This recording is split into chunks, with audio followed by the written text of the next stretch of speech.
O cara não conseguia entender. No Morumbi, contra o São Paulo, a gente aqueceu no túnel. No túnel já vi isso acontecer. Falou, o São Paulo, a gente aquecia no túnel. Cara, E no Botafogo, quando é que você viu que, cara, os caras me ouvem? Pô, qual foi o treinador que tu foi? Claro.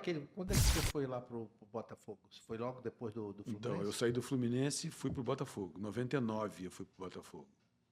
E aí fiquei de 99 até 2001. Em 2002, eu saí do Botafogo. Aí o time caiu para a segunda divisão, e não tem nenhuma ligação, não estou falando isso aqui, tipo, porque ele saiu, ridículo. Não. Né? Só Em 2002, o time caiu, e eu volto em 2003 como fisiologista. Bebeto de Freitas tentando resgatar, até virou um vídeo, resgate da dignidade, né? É mesmo. A volta do Botafogo à primeira divisão. E aconteceu uma coisa curiosa, eu era fisiologista, quando foi em março, Levi Cooper era o treinador, quando cheguei em março, o Carlinhos Neves recebe uma proposta para voltar para o São Paulo com o Rojas, primeira vez como técnico. Sim. O São Paulo entendia que o Rojas precisava ter um âncora para dar sustentação nele dentro de campo. E aí chamam o Carlinhos Neves de volta. E o Carlinhos me dá a primeira oportunidade de atuar como preparador, ou seja, de eu ter que botar na prática tudo aquilo que eu pregava como sendo o correto. E ele diz para o Levi e para o Bebeto que não tinha que trazer ninguém, que eu, como fisiologista, conseguiria acumular as duas funções.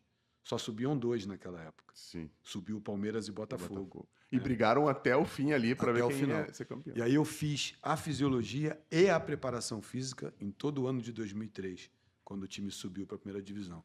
Foi ali que eu comecei a ter que organizar as ações de todo mundo para tocar o processo. Mas foi em 2012 que a coisa se consolidou, quando o Oswaldo veio do Japão para dirigir o Botafogo, que ele me deu, nas conversas que a gente teve, que todo mundo viajou de férias em dezembro de 2012, e eu tinha viagem marcada para os Estados Unidos com a família, e o Anderson Barros, atualmente gerente executivo do Palmeiras... Pão de queijo. Ele falou para mim assim, ó, eu sei que você está com viagem marcada com a família, mas eu preciso que você fique. Eu falei, cara, você está brincando comigo. 45 dias de programação que eu tinha com a família nos Estados Unidos. E a família dele ia junto. Nossa Senhora. E ele foi. E ele foi. Que safado. E ele falou, eu preciso que você fique, porque o Oswaldo está voltando do Japão e ele quer começar a pré-temporada com um raio-x do time. E eu passei uma parte de dezembro que eu estaria nessa viagem mapeando, falou, esse aqui é fulano, esse aqui é ciclano, esse aqui corre, esse aqui não corre, esse aqui é magro, esse aqui é gordo, esse aqui...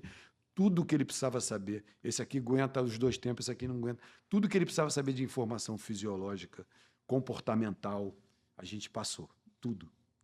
E a gente começou o ano, e o ano foi aquilo que você acompanhou. A gente conseguiu classificar o Botafogo para a Libertadores, né? A chegada do Cido foi emblemática para o clube, para todos nós. Assim, foi um ano incrível. E ali, realmente, eu peguei a batutazinha da estrutura e comecei, com os médicos. Gustavo Maglioca, falecido recentemente, sim. Ele, vindo da natação, um cara com um potencial absurdo, mas que não entendia futebol, a não ser na visão do torcedor, isso que acha que entende muito, né? Pô, todo então, assim, mundo tem. a gente ajustar tudo isso, a vaidade de quem estava, os médicos que estavam, tipo, o cara da natação, médico do esporte, não tem nada a ver. Era tudo ortopedista.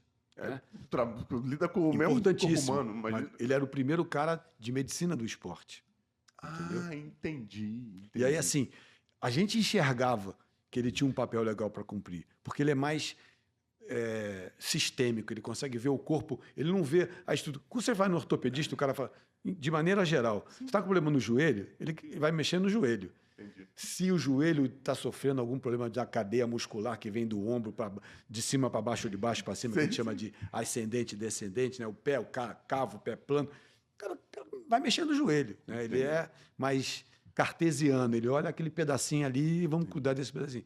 O médico do esporte ele é mais holístico, ele é mais sistêmico, ele consegue ver o corpo, ele olha para o corpo todo. O corpo inteiro como uma coisa só, né? Exatamente, e vê a interferência de uma área na outra e tal, mas ele consegue atuar no sistema todo, Entendi. de forma Que é geral. o que o jogador precisa, né? E ele agregou valor pra caramba. E ele ficou tão apaixonado que ele volta para São Paulo e abre a Care Club, que é um centro de excelência para atletas. E cria a Footcare.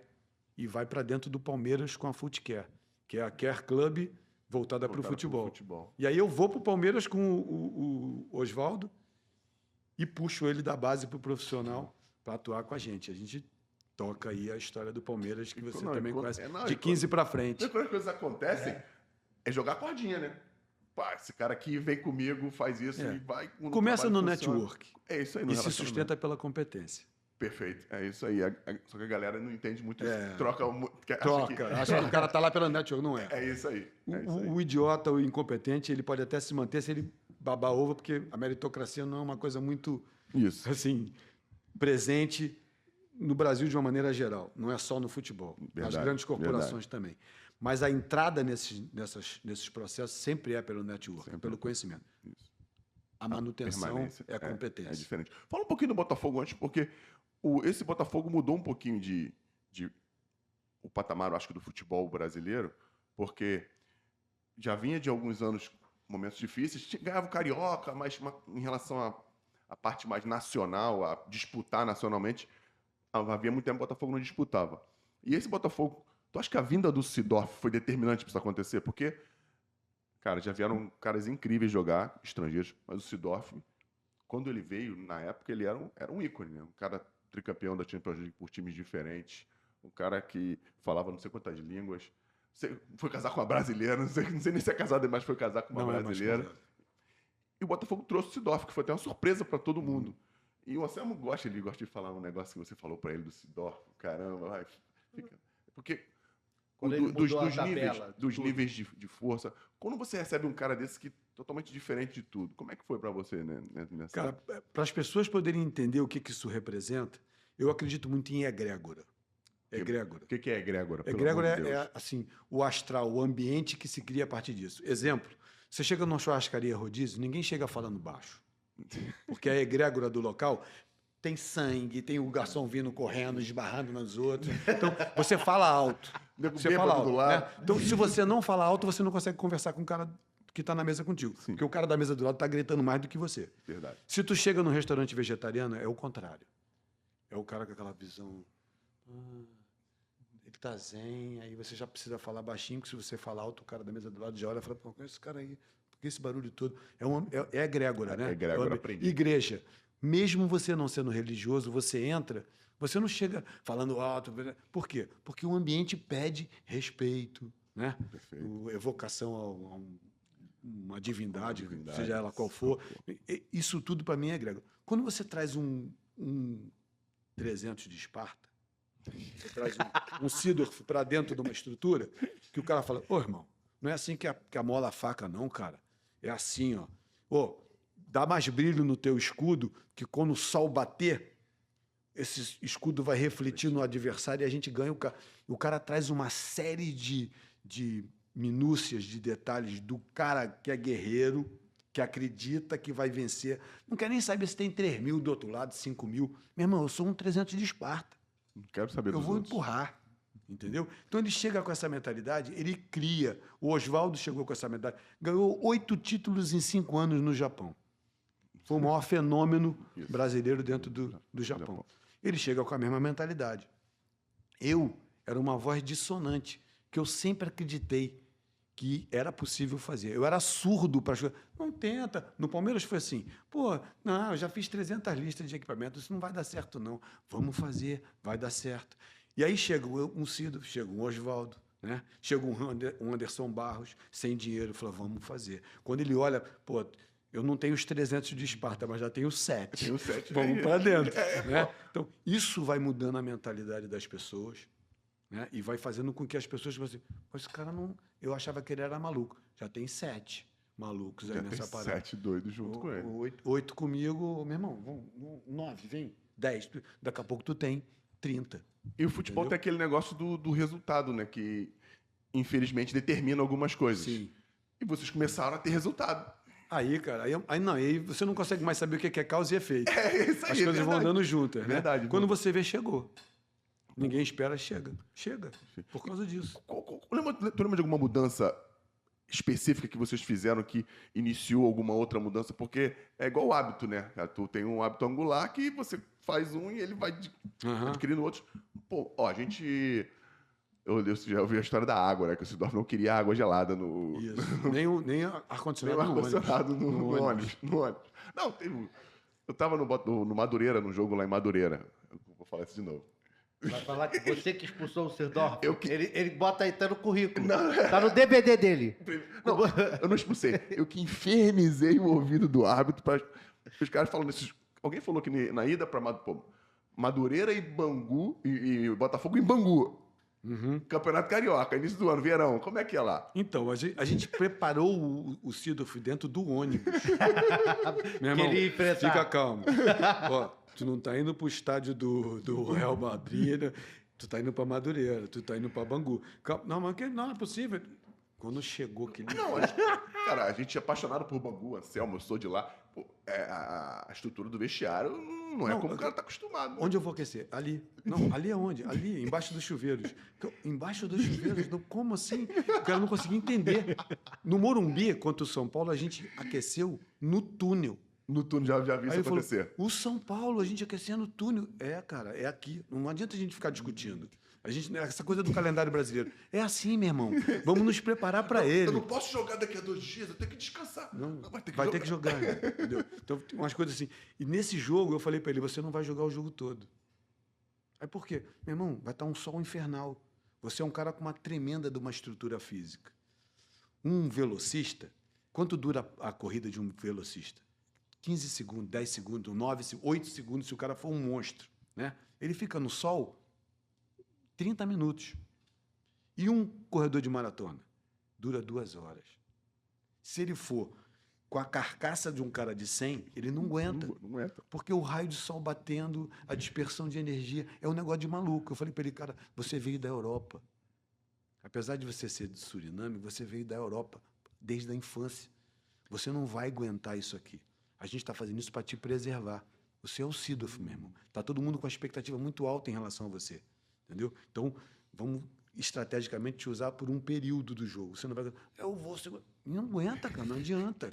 É sobre-humano isso. E ele necessitava... Ele não conhecia o sol de Bangu. E ele não conhecia. E ele necessitava dessa explicação científica, porque ele tem o tempo tem todo. um nível para entender isso. Cafeína foi assim. Eu estava contando para eles antes de começar. Quando a gente deu a cafeína para ele no jogo, ele falou, eu não preciso de cafeína. Eu não preciso de energético estimulante. Meu estimulante está aqui, a minha concentração. Maravilhoso. Né? Aí eu falei para ele, não, cara, vamos lá.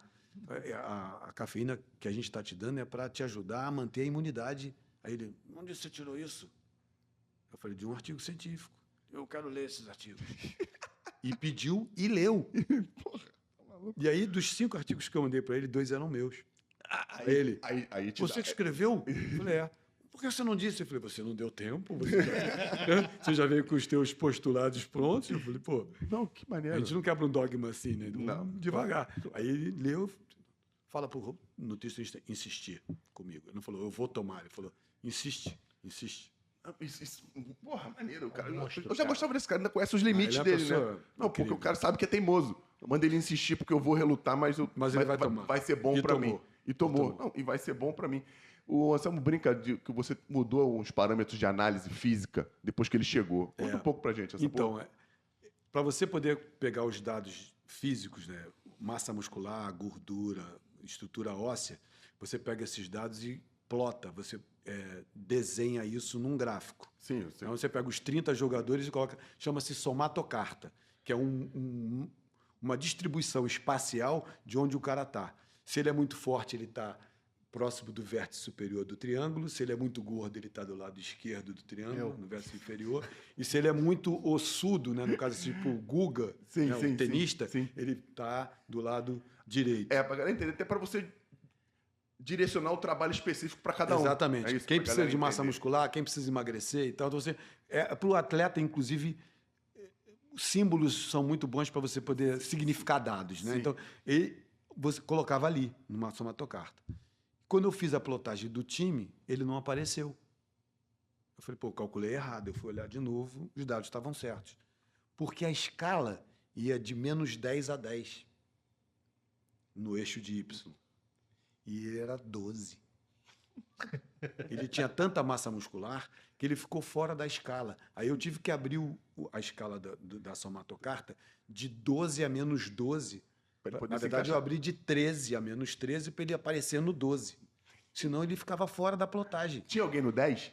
Não, não, o mais próximo dele era o Júnior César, com, vamos dizer, os 12 dele era 6 ou 7. Era uma aberração. Física. Tinha um cara antes dele que fez isso, mas quando ele chegou ele já não estava. Foi o Márcio, que foi para a Rússia. Era do Atlético Paranaense. Márcio Azevedo. Também era. Muito forte fisicamente. Mas não como ele, equilibrado em membros inferiores e membros superiores. Entendi. Ele era muito desproporcional, assim, do grupo, porque ele era muito forte. Você fazia um churrasco com um quadrado lombar dele. Com os aqui das costas. O cara é um monstro, E aí acaba... Claro que o cara precisa ter talento, precisa ter um emocional forte, precisa querer fazer. Mas isso acaba facilitando a execução de movimentos que um cara que não tem essa força física não consegue. Não, tanto é que quando a gente fez a genética do grupo, ele tinha os 4 genes para performar. O único atleta até hoje que eu medi de Curitiba, Botafogo, Palmeiras, São Paulo, Cuiabá. O único atleta que contemplou os 4 genes que a gente testou foi o Seedorf, até hoje. Não é por acaso. Claro, vários se perdem por falta de oportunidade, por falta de estímulo. É isso aí, bom. Mas ele tinha os 4 e aproveitou. Quer dizer que não quer dizer que não existe esse tipo de pessoa. Existe. Mas às vezes se perde. Aqui no Brasil se perde pra caramba. Muito, né? Por falta de incentivo no esporte. Muito. Mas ele tinha os 4 e usava bem os 4. Porque isso deve ter feito uma mudança incrível no teu trabalho, na forma como você analisar o teu trabalho. Foi. Ele ajudou, porque ele colocou um sarrafo que a gente passou. É possível. Esse cara faz, é possível fazer. É possível né? fazer. A gente não pode querer isso de todo mundo, mas a gente já sabe que isso pode ser uma meta estabelecida. Alguém já fez. O teu trabalho pode ser direcionado para chegar lá. Não é mais para só chegar até aqui, já pode aumentar. E assim é subir o Himalaia. Se todo mundo morreu tentando, vai ter alguém que vai tentar fazer. E quando alguém consegue, você fala, bom, se esse cara conseguiu, outros vão conseguir. Isso ajuda a gente. Não, claro. A dar direção. Acaba fazendo o teu trabalho evoluir como evoluiu até hoje. Exatamente. Porque isso tem 10 anos. Isso. Foi 13. Hoje, você não encontrou outro igual, mas conseguiram caras que já chegaram mais do que o Juninho, mais do que 6. Exatamente. Não é isso? Exatamente. E você consegue planejar para alcançar.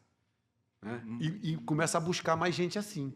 Né? Eu preciso ter mais pessoas assim, como aconteceu o lance da egrégora que eu te falei. Com 1 eu não vou fazer, mas com 4, 5, eu não sei quantos são necessários. Tem até uma fábula também que fala sobre isso. O 100º macaco. Quantas pessoas são necessárias para alguma coisa se implantar? A moda é assim. A moda. Você vê um cara de amarelo, tu não valoriza. Você vê 2 caras de amarelo, você vê 7 pessoas de amarelo, você fala, vou comprar uma roupa amarela. Amarelo está na moda. Né? Alguma coisa vai te empurrar naquela direção. E com a internet hoje isso fica um pouco mais Acontece fácil. mais ainda. Alguém mandou um vídeo para mim. Alguém daqui, eu estava no grupo do Instagram, que foi a Selma que mandou falou que era uma plantação de telefone. Tá. Que mandou para mim. Fazenda. Vai ter centenas de celulares tocando a mesma música. Você vai fazer o quê? Com que aquela música faça sucesso, repetidamente. Aquela música vai ter mais de 1 milhão de visualizações no YouTube. Com toda certeza. E essa música vai fazer sucesso e o cara vai ganhar dinheiro pra caramba. E isso pode ser feito. Pode ser feito. Olha que loucura como a tecnologia muda.